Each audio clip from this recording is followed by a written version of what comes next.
The first day of junior year, I made a deal with myself. I was going to be invisible. Not literally invisible, of course. I'd show up to classes, take notes, answer questions when called on. But I wasn't going to draw attention to myself. I wasn't going to try to be popular or interesting or anything other than what I was. A quiet, bookish 16-year-old who preferred spending lunch in the library than navigating the social landmine of the cafeteria. This was my philosophy after sophomore year had been a disaster. Not academically, my grades were fine. But socially, I tried to be someone I wasn't. I'd attempted the whole popular girl thing for approximately 3 weeks before realizing that I'd rather read about other people's lives than actually live in that kind of chaos. So I was done. I was going to be the girl nobody noticed, and I was going to be okay with that. My name is Claire Henderson. I'm 5'7" with brown hair that I wear mostly in a ponytail because I can't be bothered with styling it. I have green eyes that my mother says are my best feature, though I'd always thought they were pretty unremarkable. I wear jeans and sweaters most days, rarely any makeup. I get good grades. I'm on the debate team, though not competitively. I live with my parents and my younger brother in a suburban neighborhood outside Boston. By any reasonable measure, I'm normal. Forgettably normal. That was exactly what I was aiming for. Precalculus was my first class of the new school year. I arrived habitually early, actually, because I liked having time to settle into my seat and get my materials organized before the room filled with people. I sat in the third row, middle seat. Not so far back that it looked like I was trying to hide, but not in front either. The invisible zone. I was setting up my notebook when someone slid into the seat next to me. I didn't look up at first. I just glanced over peripherally, registered that it was a boy, and went back to organizing my pens by color. This was just coincidence. He'd probably move once he realized he was sitting next to a nobody. He didn't move. "Hey," he said as the bell rang. "I'm Ethan." I looked at him fully for the first time. He had dark hair that was slightly too long in a way that looked intentional. Warm brown eyes. The kind of face that was attractive without being traditionally handsome. There was something interesting about it, something that suggested depth. He was wearing a band t-shirt with jeans, and he had a backpack that looked like it had seen some things. "Claire," I said, because it would have been weirder not to respond. "Nice to meet you," he said. And he smiled like he actually meant it. Then Mrs. Patterson came in and started the class. And Ethan turned his attention to his notebook. That was it. That was the entire interaction. Nothing remarkable. Nothing that suggested this person would become significant in my life in any way. Ethan sat next to me in pre-calculus every day for the first month of school. At first, I assumed it was random, that he just liked that seat or hadn't figured out where else to sit. But gradually, I realized that it wasn't random at all. He would arrive right as the bell was about to ring, move directly to the seat next to me, settle in, and pretend I didn't exist for the entire 55 minutes of class. Except that wasn't quite true. He didn't pretend I didn't exist. He was friendly in a low-key way. He'd say, "Hey," when he sat down.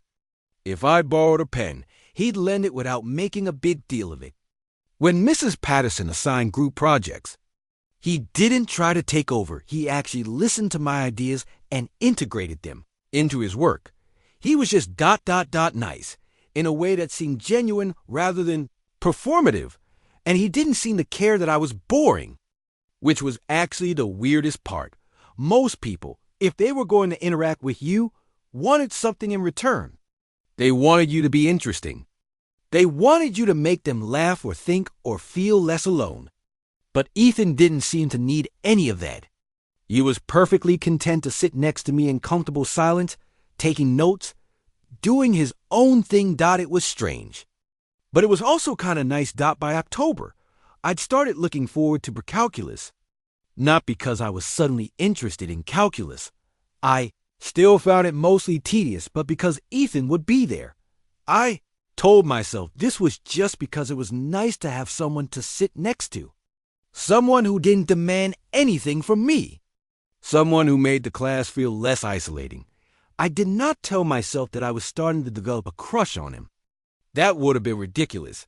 One of the nice things about being the invisible girl is that people talk around you. They assume you're not paying attention, or that you don't care, or that you don't have opinions about anything.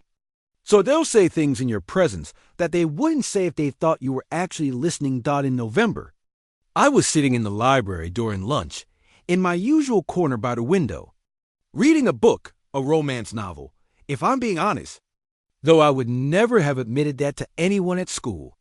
2 senior girls were at the table next to me, and they were talking about Ethan. "He's so hot," one of them was saying. "I don't know how he's still single." "Because he's antisocial," the other one replied. "He doesn't go to parties.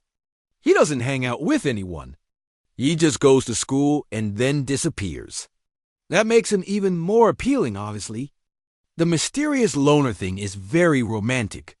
You should ask him out." "No way. He'd definitely say no. He has that one girl he sits with in per-calc. I think he's waiting for her." My heart literally skipped a beat. I had to make a conscious effort not to look up from my book. "Who, that boring brunette?" the second girl asked. "Claire something? She's a junior. I've literally never heard her speak." "Exactly. She's probably a serial killer or something." They both laughed, but the first girl sounded thoughtful when she spoke again. Maybe he likes that about her. Maybe he's tired of trying to impress people. I didn't hear the rest of the conversation because I was too busy having an internal panic spiral. Did Ethan like me? Was that why he sat next to me? Was the whole comfortable silence thing actually him waiting for me to notice that he was interested? Or was I reading way too much into a conversation between 2 girls who didn't know anything about Ethan or me? Probably the latter. But that night, I spent approximately 2 hours researching how to tell if someone had a crush on you, which was both helpful and deeply embarrassing. Something changed after that conversation I overheard. Not in Ethan. He was the same as he'd always been. Friendly and low-key and fundamentally disinterested in impressing anyone. But something changed in me. Now that it was possible that he might like me, I couldn't stop analyzing everything he did. When he said, "Hey," did it sound more affectionate than it had before? When he borrowed my pen, did our fingers touch a little longer than necessary? When he laughed at something Mrs. Patterson said, was he looking at me to see if I thought it was funny too? I was driving myself insane. Got my best friend Maya notice. We've been friends since elementary school, and she was the one person I could actually be myself around. We were sitting in her car after school one day in December, and she was doing homework while I was supposed to be doing homework, but was actually staring into space. "You're thinking about something," Maya said, not looking up from her calculus worksheet. "I can tell. You have that weird look." "What look?" I asked. "That look where you're internally spiraling about something, but trying to seem normal. Spill." I'd never been good at lying to Maya, so I told her about Ethan, about the seating arrangement, about the overheard conversation, about the way I've been analyzing every interaction since then. Maya set down her pencil and turned to look at me with an expression of exasperation and amusement mixed together. "Oh my God. Claire, you like him?" "I don't know if I like him," I said. "I barely know him. You've been sitting next to him every day for 3 months." In silence. We mostly sit in silence. That's not a rebuttal. That's actually more evidence that you like him. You're comfortable with him. Or he's just a nice person who sits next to random girls in per-calculus. Maya looked at me like I was being deliberately obtuse. "Claire, listen to me. You need to do something about this. Either talk to him or stop torturing yourself with possibilities." "I can't talk to him," I said immediately. "What would I even say?" "Literally anything. Hey, how was your day? Have you seen this movie? Do you want to get coffee? It doesn't have to be complicated." It's too complicated. I don't do this. I don't just go up to people and start conversations. That's not who I am. Maybe it should be, Maya said. You spend so much time being invisible that you don't realize how much you're missing out on. What if this guy actually likes you? What if you could have something real with him, but you're too scared to risk it? I didn't have a good response to that. The moment that changed everything came. Right before winter break, Mrs. Patterson had assigned a final project. Create a study guide for the entire semester's material. She said we could work in pairs, and that it would be due right after New Year's. Ethan turned to me before she'd even finished explaining the assignment. Want to be partners? He asked. It was such a simple question. A completely reasonable request, given that we'd been sitting next to each other all semester. But I felt my heart start racing, like I'd just run a marathon. Sure, I said, trying to sound casual. Cool, we should probably exchange numbers so we can figure out logistics. I wrote my number on a piece of paper and handed it to him.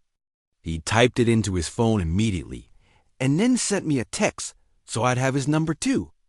It just said, "Hey," with a smiley face.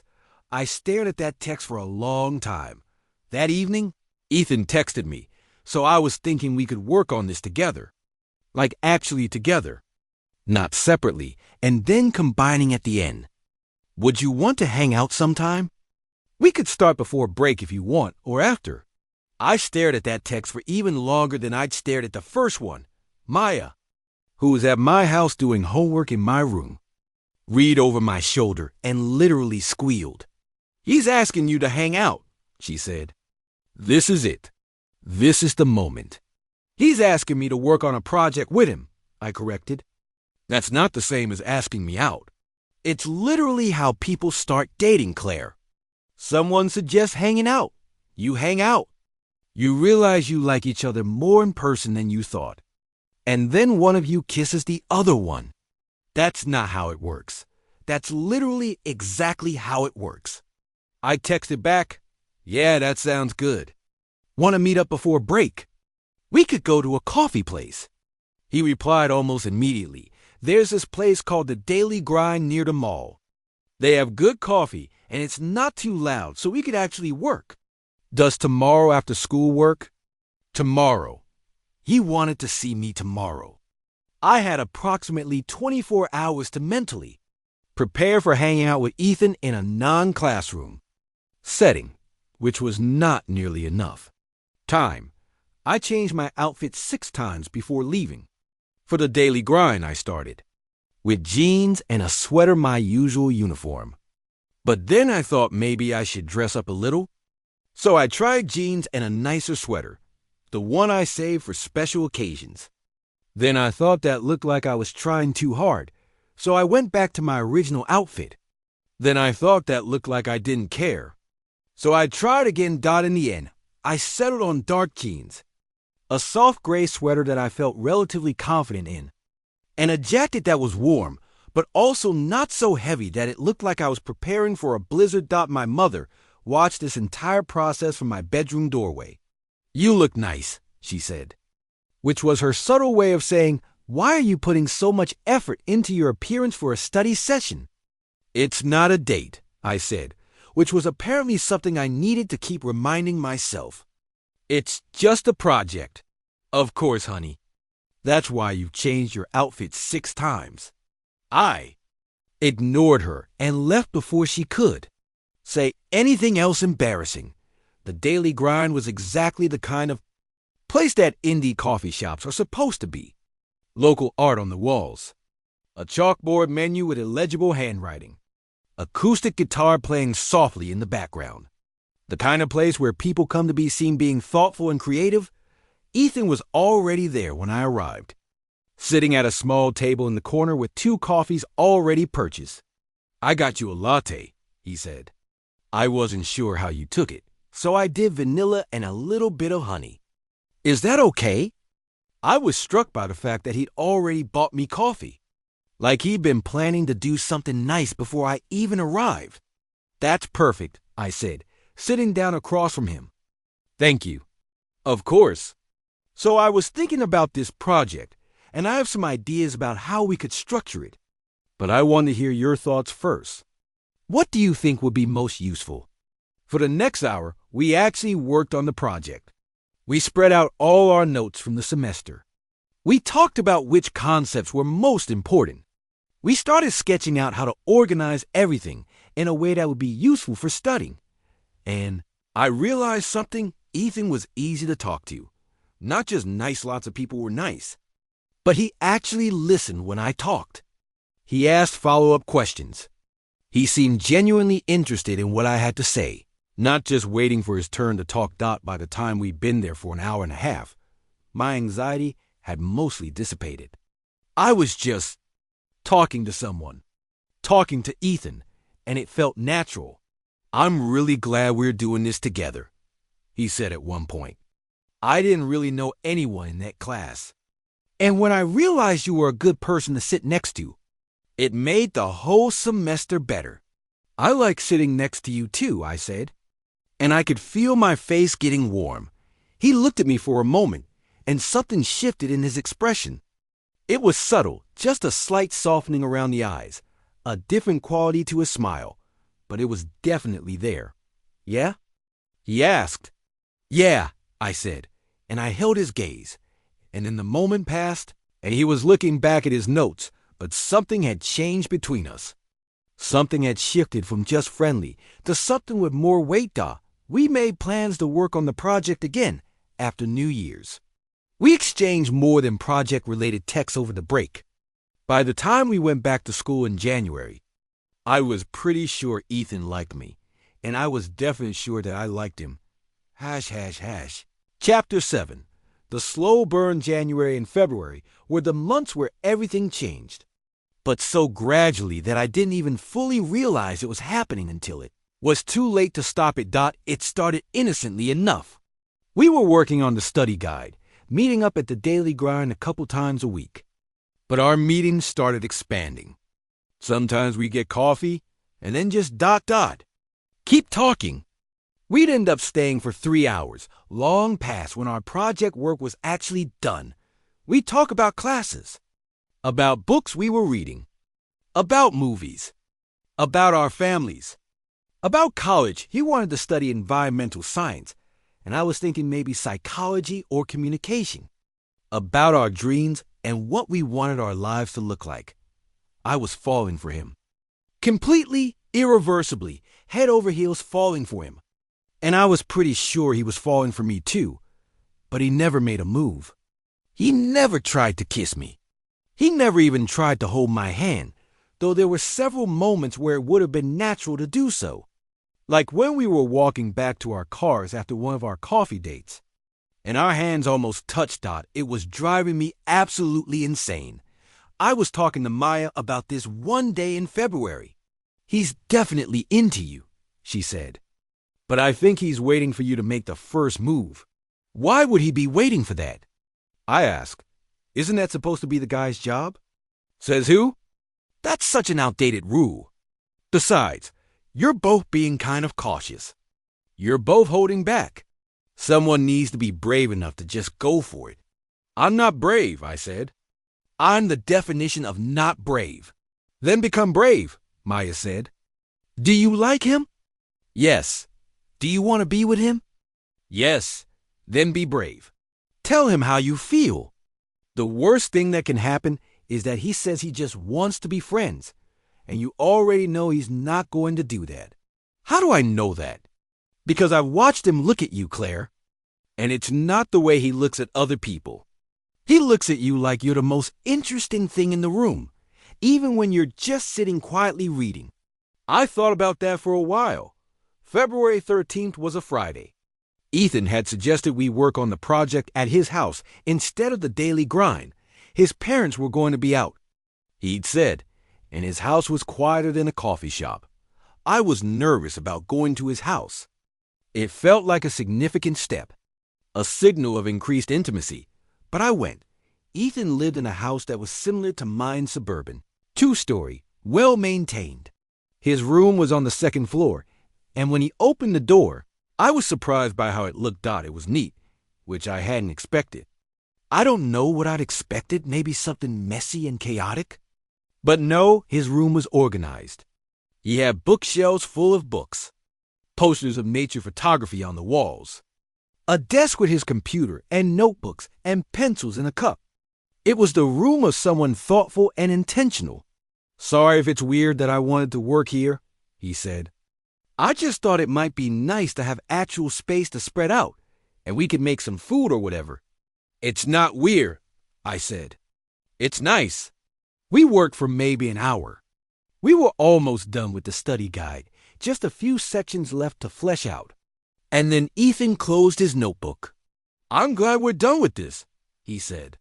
"Me too," I said. "It turned out really well." "Yeah, but ... He paused, and I could see him gathering courage for something. "That wasn't really why I wanted you to come over." My heart started racing. "What do you mean?" I asked, even though I was pretty sure I knew. "I like you," he said. "Like, I really like you. I've liked you since that first day in precalculus, and I've been trying to figure out how to tell you without freaking you out or making it weird. But I'm just going to say it. I like you. More than just as a friend. And I was wondering, would you maybe want to go out? Like actually go out? Not just study dates disguised as dates? I'd imagined this moment approximately 1,000 times. I'd plan what I would say. I'd rehearse my response. And none of it mattered because when the moment actually arrived, my brain turned into static. "Yes," I said, which was the most important word anyway. "Yes, I want to go out with you." "Really?" And there was such hope in his voice that it broke my heart a little. "Really," I said. He smiled then, a real smile, not the polite, friendly smile he usually wore. This was a smile of genuine joy. "Okay," he said. "Okay, good. That's really good." We spent the rest of the afternoon sitting on his bed, talking and laughing, and finally just being easy together in a way that acknowledged what we both felt. As I was leaving his house that evening, he walked me to the door. "I know this is probably fast," he said, "and I don't want to assume or presume, but happy almost Valentine's Day." And then he kissed me. It was soft and sweet and completely perfect. My first real kiss, with the boy I've been falling for over the past 3 months. When he pulled back, I was smiling so hard my face hurt. "Happy almost Valentine's Day to you too," I said. The next day, Ethan asked me to be his girlfriend. We were at the daily grind again, our place. As I'd started thinking of it, and he was nervous in a way I'd never seen him before. His hands were shaking a little as he stirred his coffee. "So, I know we literally just started this," he said, "but I don't want to date other people. And I don't think you do either. So I'm asking, will you be my girlfriend? Officially?" "Yes," I said. "Of course, yes. Yeah?" He looked so relieved, like he'd been genuinely worried I might say no. "Yeah, I mean, I've kind of been your girlfriend for the past few months anyway. This is just making it official." "What do you mean you've been my girlfriend for months?" he asked, confused. "I mean, I fell for you in October, and I spent the last few months hoping you felt the same way. So emotionally, at least I was already your girlfriend." He reached across the table and took my hand. "I fell for you in October too," he said. "The first day. I sat next to you because I wanted to sit next to you. And every day after that, I was hoping that eventually you might feel the same way. Why didn't you say anything earlier?" I asked, because I was scared. I didn't want to mess it up. And I also didn't know how you felt about me. I was just trying to build something real, so that when I eventually told you how I felt, there would already be something there. Something worth risking. I squeezed his hand. "It was worth the risk," I said. Being in a relationship with Ethan was different than I'd expected it to be. I'd expected it to be more complicated. I'd expected there to be tension or misunderstandings, or the kind of drama that I watched other couples go through. But with Ethan, it was just easy. He was kind without being boring. Intelligent without being pretentious. Interested in me without needing me to be anything other than what I was.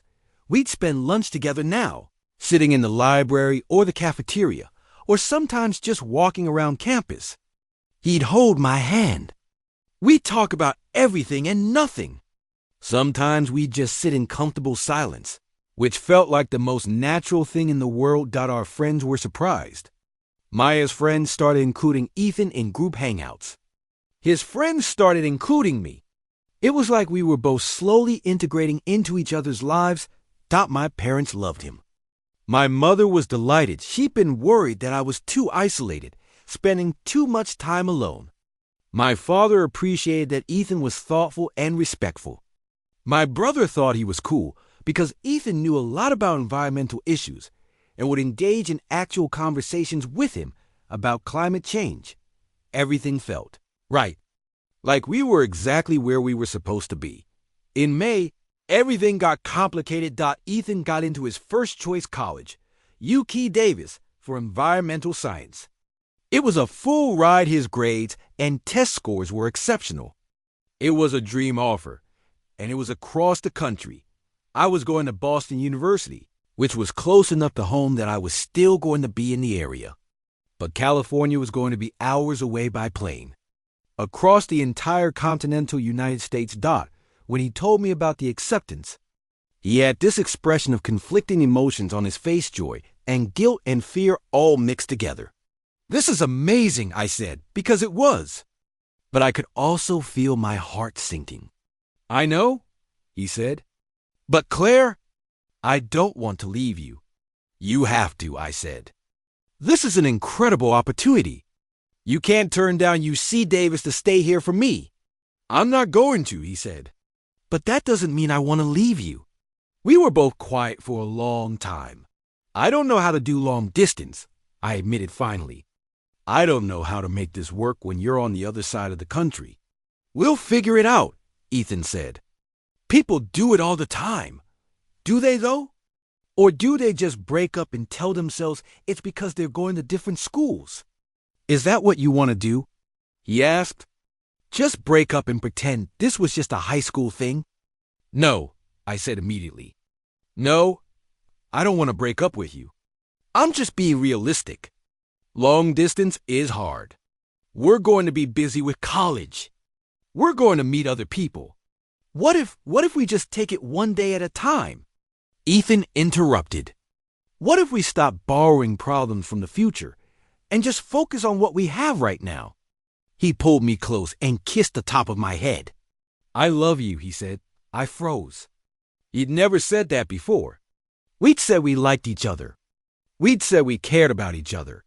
But he'd never said the L word. What? I asked, pulling back to look at his face. I love you, he said again. I know it's fast. I know we've only been officially dating for 3 months. But I do. I'm in love with you. And I don't want to throw that away because of logistics. I felt tears prickling at my eyes. I love you too, I said. I have for a while. Since probably January, if I'm being honest. Then we can do this, he said. However it needs to happen, we can do it. We spent the summer making the most of the time we had before we left for California. We went to the beach. We hiked in the mountains. We took road trips to places neither of us had been before. We made memories deliberately and consciously, trying to build a foundation strong enough to sustain us through the distance. In July, Ethan's family rented a house at a beach in Maine for a week, and I was invited to come with them. It was the kind of invitation that felt significant. It meant his family was treating me like I was genuinely part of their lives. The house was beautiful. It was right on the water, with a big porch and plenty of space. Ethan's parents were lovely, and his younger sister Sydney was only a few years younger than us, and actually fun to hang out with. On the second night we were there, Ethan and I went for a walk on the beach after everyone else had gone to bed. It was a clear night, and the stars were bright. The ocean was moving in a way that was almost hypnotic. We walked along the shoreline, not talking much, just existing together in the quiet. I'm scared, Ethan said after we'd been walking for a while. Of what? I asked. Of losing you. Of going to California and coming back and realizing that you've moved on, or changed your mind, or that the distance was too much. I'm scared of that too, I admitted. But I don't want to break up with you because I'm scared. That feels like giving up before we even try. You're right, he said. He stopped walking and pulled me toward him. You're right, and I'm going to fight for this. For us, no matter how far away I am. He kissed me then, standing on the beach under the stars, and it felt like a promise. The last week before Ethan left for California was surreal. He was packing his things. His room was slowly being emptied into boxes and suitcases. His entire life was being reduced to what could fit in a dorm room. I tried not to think about how permanent it all felt. On the day before he was supposed to leave, we spent the entire day together. We went to the daily grind one more time. We drove to all our favorite places around town. We sat in his room, which was now mostly empty except for the boxes stacked against the wall. That night, my family had invited Ethan over for dinner, something between a send-off and a goodbye. My mother had made his favorite foods. My brother had gotten him a good luck plant for his dorm room. Even my father, who is generally a man of few words, had told him that he was proud of him. After dinner, Ethan and I went out on the back porch. I don't want you to be sad, he said. I know this is hard, but I don't want you to spend the next 4 years being sad about me being gone. I'm going to miss you, I said. That's okay. I know. But I want you to live your life too. I want you to go to college and make friends and do all the things you're supposed to do. I don't want to be the thing that holds you back from being happy. You're not holding me back, I said. You're a part of my happiness. Being with you, or at least being connected to you, is part of what's going to make me happy. He pulled me close, and we stood like that for a long time. Not talking, just holding each other in the darkness. The first month of long distance was harder than I'd anticipated. Ethan had moved into his dorm. His roommate was a guy named Marcus who seemed nice, but also always seemed to be around. The time difference meant that when it was evening for me, it was afternoon for him. And we'd have these weird windows where we could actually talk on the phone. We did FaceTime dates. We'd sit in our respective bedrooms and just talk about our days. It wasn't the same as being together. It wasn't even close to the same. But it was something. And then there was the video call where things got complicated. It was a Friday night, and I was in my dorm room at BU. My roommate, a girl named Jess from New York, was out at a party. So I had privacy to call Ethan. He picked up immediately. He was wearing a t-shirt for some environmental organization at UC Davis. Behind him, I could see his dorm room, which was decorated with photos of us and some nature photography. Hey, beautiful, he said, smiling at me through the screen. How was your day? We talked for a while about normal things, classes, food, people we'd met, the weird adjustment of college life. And then he said, I miss you so much. I miss you too, I said. But we're going to be okay. We're going to get through this. I know. But I'm struggling, Claire. I'm struggling with not being able to touch you, not being able to kiss you, not being able to just be with you. I understood what he meant. I was struggling with it too. We could plan a visit, I suggested, for Thanksgiving or something. Or I could come out to California during spring break. That's like 4 months away, he said. I don't know if I can wait that long. What else are we supposed to do? I asked, and there was a note of desperation in my voice. We can't not do long distance if you're at UC Davis and I'm at BU. I know. I'm not suggesting we break up. I'm just struggling. We didn't really resolve that conversation. We just kind of let it fade, and he had to go to dinner with his friends, and we said good night. But I stayed up late that night, worrying about whether long distance was actually going to work, whether we were going to make it through 4 years of this, whether he was going to eventually decide that it was too hard and that there was someone else at UC Davis who would be easier to be with. October was when things really started to fall apart. Ethan started texting less. He was busier with classes and clubs.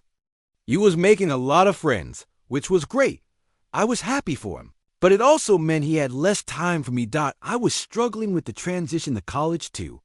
I'd left behind my invisibility at high school and had jumped headfirst into the social scene at BU. I was making friends. I was going to parties. I was starting to build a life in Boston, but I was doing it without Ethan. And I was starting to wonder if that was okay. One night in late October, I went to a party at a fraternity on campus with my friend group from my dorm. There was a guy there named Tyler who was cute and that obvious. Conventional way blonde hair, athletic build. The kind of guy who probably never had to wonder if someone was interested in him, and he was interested in me. He asked me to dance. I danced with him. He asked if I wanted to get air. I got air with him. And then he tried to kiss me. I stopped him before he could. I told him I had a boyfriend. He apologized and walked away. But the weird thing was that for a moment, just a moment, I wondered what it would be like to kiss someone else. Someone who was actually here. Someone I could see and touch in real time. It made me feel like a terrible person. I called Ethan the next day. I have to tell you something, I said. He was immediately alert. What? Are you okay? I'm fine. But there was this guy at a party, and he tried to kiss me, and I stopped him. But I wanted to tell you because I think you should know. There was a long silence. You wanted to kiss him? Ethan asked. No. I mean, maybe for a second. I don't know. I just know that I'm sitting in my dorm room talking to you through a screen, and you're on the other side of the country. And this guy who's actually here wanted to kiss me, and I had to think about it for a moment. And that scared me. Did you kiss him? Ethan asked quietly. No. I told him I had a boyfriend, and I walked away. Another long silence. I don't know what to do with this information, Ethan said finally. I don't think you did anything wrong. But I'm scared now. I'm scared that you're going to realize that long distance isn't working and that you want to be with someone who's actually there. I don't want to break up with you. I said, but maybe we should, he said, and my heart stopped. Not because I don't love you. Not because I don't want this. But because I love you and I don't want to be the person keeping you from actually living your college experience. I don't want to be the person standing in the way of you meeting someone who can actually be there for you. Ethan, no, I said. Don't do this. I'm not breaking up with you, he said. I'm saying that if you want to, we can. No hard feelings. No judgment. You deserve to be with someone who's actually there. I don't want to break up with you, I repeated. I love you. Yes, long distance is hard. Yes, I was tempted by another guy for about 30 seconds. But that doesn't mean I want to give up on us. Are you sure? He asked. I'm sure, I said. I'm completely sure. And I was. Despite the difficulty, despite the distance, despite the temptation, I wanted to be with Ethan. I wanted to make this work. Thanksgiving came, and I flew out to California to visit Ethan. My parents thought I was crazy for spending much money on a plane ticket when I could have come home. But they also understood that this relationship was important to me. I landed in Sacramento on Wednesday evening. Ethan picked me up from the airport, and when I saw him in person for the first time in 3 months, I basically threw myself at him. I didn't care that I was probably embarrassing myself or that people were looking at us. I kissed him in the middle of the baggage claim area, like I'd been saving up 3 months of kisses. I love you, I said when I finally pulled back. I love you too, he said. I'm so glad you're here. He'd arranged everything perfectly. We had a hotel room for a couple nights. We spent one evening just lying in bed, reacquainting ourselves with each other physically and emotionally. We spent a day exploring Davis. We went to one of his favorite coffee shops, not as special as the Daily Grind, but nice. We walked around the campus. He introduced me to some of his friends, and somewhere in the middle of it all, we figured out how to do long distance. The key, we realized, was just being realistic about it. We couldn't have the same relationship we'd had in high school. We couldn't see each other every day. We couldn't just hang out spontaneously. But what we could do was be intentional about the time we did spend together. We could have regular FaceTime dates. We could visit each other over breaks. We could be committed to making it work rather than just hoping it would naturally work out. On Thanksgiving Day, Ethan took me to a park on the edge of campus.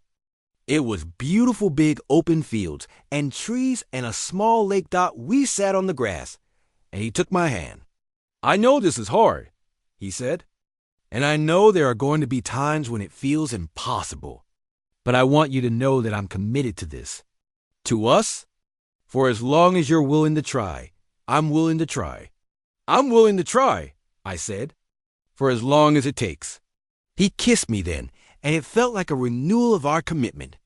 Like we were choosing each other, even though choosing each other meant choosing the hard road. By the time I went back to Boston, we figured something out.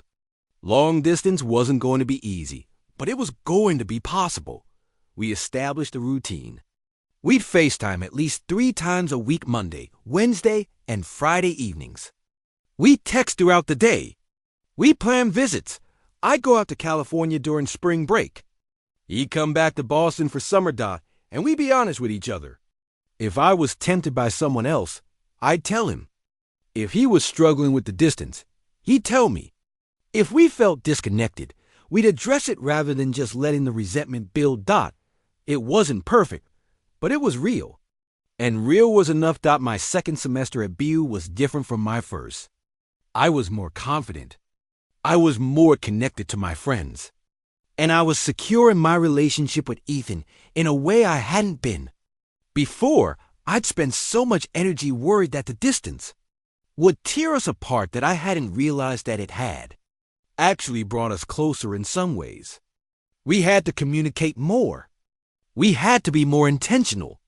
We had to constantly choose each other. By the end of sophomore year, when Ethan came back to Boston for the summer, I realized something.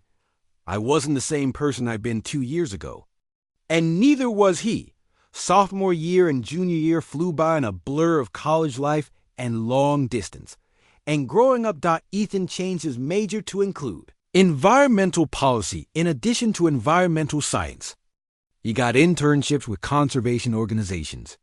He started writing letters to his representatives about climate policy. He was becoming someone who was going to change the world. And it was incredible to watch. I changed too. I started out as a communication major, but ended up double majoring in psychology and communication. I got an internship at a nonprofit that did mental health advocacy. I discovered that I actually liked speaking in front of groups, something I never would have predicted about the girl who'd spent high school trying to be invisible. We made visits happen. Spring break of junior year, I flew out to California and spent a week at Ethan's place. His parents were kind enough to let me stay in their guest room when I visited. By now, I was practically part of the family. His sister Sydney texted me updates about her life. His mother sent me care packages at college. In the summer of junior year, Ethan came back to Boston. We spent a month together, mostly in the city, exploring, having adventures. We went to museums. We went to the beach. We spent long days just existing together, grateful for the time without distance. And in August, right before we had to go back to our respective schools for senior year, Ethan did something I wasn't expecting. We were at the Daily Grind, our place, which we always visited when he was in Boston. We've been going there for 4 years now, ever since that first study date that had changed everything. He was nervous in a way that he usually wasn't. He kept shifting in his seat. He kept checking his phone. He kept looking at me with an expression I couldn't quite read. "Are you okay?" I asked. "Yeah," he said. I want to talk to you about something." My heart started racing. I was pretty sure I knew where this was going. "Claire," he said, and he took both my hands across the table. I know we have one more year of long distance ahead of us. I know we're not even sure we're going to end up after graduation. I know everything is uncertain. But there's one thing I'm certain about, and that's you. That's us. That's the fact that I want to spend my life with you. He got down on one knee right there in the daily grind in front of all these people, and he pulled out a ring. Will you marry me? He asked. I was crying. I was literally crying in the middle of a coffee shop. Yes, I said. Yes, of course, yes. He put the ring on my finger, and the people around us started cheering. Someone bought us champagne. The barista gave us free pastries. It was perfect and slightly embarrassing and exactly right. My senior year of college was surreal. I was engaged.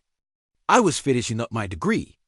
I was trying to figure out what my life was going to look like after graduation. Ethan and I decided we weren't going to get married until after college.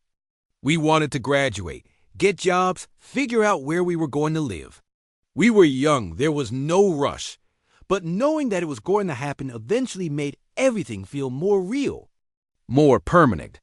Like the long distance was just a temporary phase that we were going to get through, and then we'd have the rest of our lives to be together. In May, I graduated from BU with my double major. My family came to the ceremony, and so did Ethan. He'd driven across the country to be there for my graduation. When I walked across the stage, I looked out into the audience, and I saw him. And he was smiling at me with such pride and love that I almost cried. After the ceremony, he found me in the crowd of graduates. I'm so proud of you, he said, pulling me into a hug. You did it.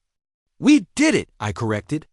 We made it through 4 years of long distance. And we're going to make it through everything else too, he said. After graduation, I moved back in with my parents for the summer while I looked for jobs. Ethan had one more year at UC Davis, so we were still going to be doing long distance, but now it was different. Now we had an endpoint in sight. I spent the summer going on interviews.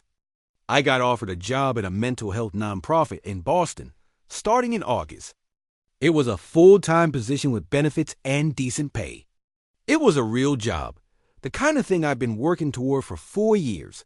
Ethan was thrilled for me, even though it meant we'd still be long distance for another year. But we were both okay with it now. We'd proven that we could do it. We'd proven that we were committed to each other. In July, Ethan came to Boston for 2 weeks. We spent almost all our time together. We went apartment hunting together, picking out a place that would be big enough for both of us once he graduated. We spent time with my family. We spent time with our friends. And on the last night he was in town, we went back to the daily grind one more time. Remember when we used to meet here to work on the study guide? I asked. I remember, he said. I remember pretending I didn't like you while absolutely liking you. I remember thinking you were the nicest person I'd ever met, I said. And now you're engaged to that nice person, he said, taking my hand. And now I'm engaged to that nice person, I agreed. Ethan's senior year at UC Davis was his last year of actual school. After that, we'd be in the same city, in the same apartment, living our lives together. We could have broken up during senior year. We could have admitted that long distance was too hard. We could have done a million things differently, but we didn't. We persisted. We continued choosing each other. We continued being in love, even across the distance. And then, in May of his senior year, he graduated. I flew out to California for his graduation ceremony. I sat in the audience with his family, and I watched him walk across the stage. And I felt this overwhelming sense of pride and relief. We'd made it. 4 years of long distance, and we'd made it. After the ceremony, we went out to dinner with his family. We celebrated his accomplishment. And then, after his family went back to the hotel, Ethan and I went for a drive. We ended up at this overlook that he'd shown me before, where you could see the whole valley spread out beneath you. The sun was setting, painting everything gold and orange. So, he said, I got a job. You did? I was excited and trying to contain it. When were you going to tell me? I'm telling you now. It's in Boston. Environmental policy work, kind of what I've been hoping for. It starts in September. That's amazing, I said. That's so amazing. Which means, he continued, that in September, I'm moving to Boston. And we're moving into that apartment together. And we're going to start our real life. Our real life, I repeated. Our real life, he confirmed. He pulled out a small box and opened it. Inside was another ring of matching band to go with the engagement ring he'd given me. I want to marry you. Not just eventually, but soon. This fall. I want to marry you, and I want to start our life together, and I want to make all of those dreams come true. Yes, I said. Yes to everything. We planned our wedding in 3 months, thought my mother was convinced it was impossible. 3 months was not enough time to plan a wedding. But I didn't want a big wedding. I didn't want the elaborate performance that my mother was imagining. I wanted something real. Something us. We got married in October on a Saturday afternoon in the same park in Boston where Ethan had first said he loved me. We had about 100 people there, close family and friends. My father walked me down the aisle, and I was not invisible in my white dress. I was exactly who I was supposed to be. Ethan was waiting for me at the altar, and when he saw me, he had this expression of wonder on his face that I knew I was going to remember for the rest of my life. The ceremony was simple. We'd written our own vows, which was probably a mistake because I cried through the entire thing. You changed my life the moment you sat down next to me in precalculus, I said. You were just this kind guy who didn't try to be anyone other than himself. And somehow, you made me want to be brave. You made me want to try things I'd never thought I could do. You made me want to be someone who could love you the way you deserve to be loved. I promise to keep choosing you. Every day, for the rest of my life, I promise to choose you. Ethan's vows were no less emotional. I fell in love with you before you even knew I existed, he said. I sat next to you every day in that class, just hoping that someday you might feel the same way. And when you finally did, it was like the universe clicking into place. Claire, you are my person. You are my best friend and my love and my home. I promise to always be here. I promise to always choose you too. I promise to build a life with you that's real and honest and ours. We exchange rings. We kiss. And the people around us cheered. Chapter 23, building our life after the wedding.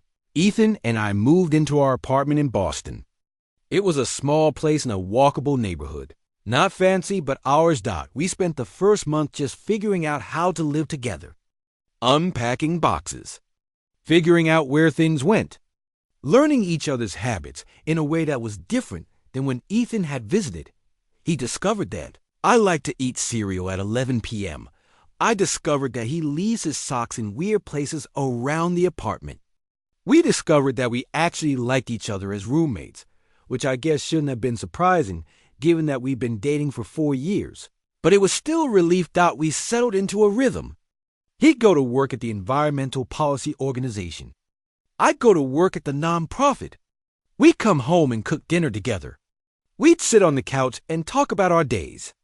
It was the most ordinary, beautiful life I could have imagined. I realized that the version of myself that had wanted to be invisible at 16 would be shocked to see what I'd become. I was living in a city. I was in a job I loved. I was married to my best friend. I was vocal and confident and exactly who I was supposed to be. 5 years after our wedding, Ethan and I were living in Portland, Oregon. We'd moved there 2 years ago for his work. He'd gotten a job with a major environmental nonprofit, and the opportunity was too good to pass up. I found work with a local mental health organization, which was fulfilling in its own way. We had a house, a small craftsman-style place with a garden that Ethan was obsessed with. We had a cat named Gatsby. We had a life together that was solid and real and everything we'd ever hoped for. And on a Saturday morning in May, I took a pregnancy test that came back positive. I told Ethan that evening. I'd planned something elaborate. I made a little bib that said Papa and put it in a box, but when the moment came, I just started crying and handed him the test. "Are you?" he asked, not finishing the question. "We're having a baby," I said. He picked me up and spun me around, and I could feel him shaking like he was crying too. "We're having a baby," he repeated. "Oh my God, Claire. We're having a baby." Our daughter, Sophie, was born in January. She had Ethan's dark hair and what I thought might eventually be his eyes, though it was hard to tell with newborns. She was absolutely perfect, and I was terrified. And I was more in love than I'd ever been. When we brought her home from the hospital, Ethan carried her to the window of our living room. "Sophie," he said, "this is your home. This is the place where we're going to raise you and love you and teach you about the world." I watched him look down at her with that expression of wonder that I recognized from our wedding day, and I was struck by how much my life had changed. I thought about that 16-year-old girl who wanted to be invisible. I thought about how she would have reacted to knowing that the quiet classmate who sat next to her would become her entire world. I thought about the years of long distance and the struggles and the moments when we wondered if it was going to work out, and I was grateful. Grateful for every moment that had led me here. If you're reading this, and you're a quiet person in a world that seems designed for extroverts, I want you to know something. Your quietness is not a liability. Your preference for solitude is not a character flaw. Your ability to observe the world instead of constantly performing in it is actually a gift. I spent so much of my life trying to be invisible because I thought that was what I was supposed to do. I thought that if I took up less space, if I demanded less attention, if I just quietly existed, people would accept me more easily, Dot. But then Ethan sat down next to me in a pre-calculus class, and he didn't ask me to be anyone other than who I was. He didn't demand that I perform or impress him or be anything other than quiet and thoughtful and real. He just accepted me, Dot, and in accepting me, he gave me permission to eventually accept myself. I'm not invisible anymore, but I'm also not trying to be someone I'm not. I'm just Dot myself, quiet when I need to be quiet, loud when I need to be loud, real all the time. That's what Ethan taught me. That's what 4 years of long distance and planning a wedding and building a life together has shown me. Love, real love, the kind that matters, is about accepting someone completely. It's about seeing who they actually are, not who you want them to be, and loving that person anyway. If you find someone who does that for you, you hold on to them. You do the long distance. You figure out how to make it work. You choose them over and over again, even when it's hard, because the person who sits next to you in pre-calculus might just become your everything.